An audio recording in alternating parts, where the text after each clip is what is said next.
Gjoj pak këtë pyetjen. Wow. Assalamu alaikum wa rahmatullahi wa barakatuh.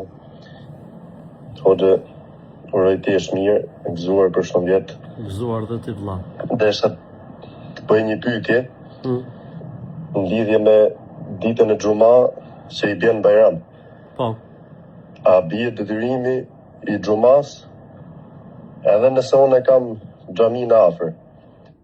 Po, kemi thënë që bie detyrimi i xumas.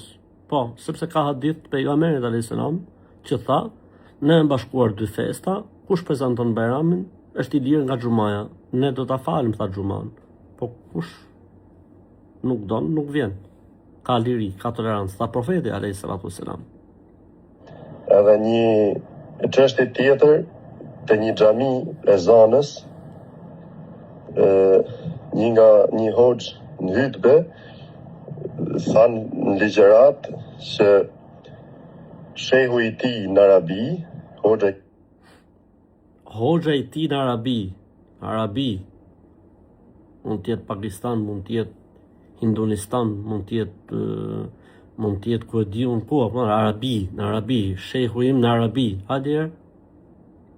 Studimet në Arabi, Po. shehu im tha atje, më ka thonë, në momentin që e pyeta tha, a bi xumaja, nuk do ta fal xuman sepse kam fal Bajramin, shehu im tha, më ka thonë, shko merr gusul dhe bëj shahadetin se ti ke dalë prej feje. Shehu ka thonë, vetëm për pyetjen që ke bë mër qafir, vetëm për pyetjen që ke bërë, shko merr gusul dhe bjerë dhe herë në shahadet.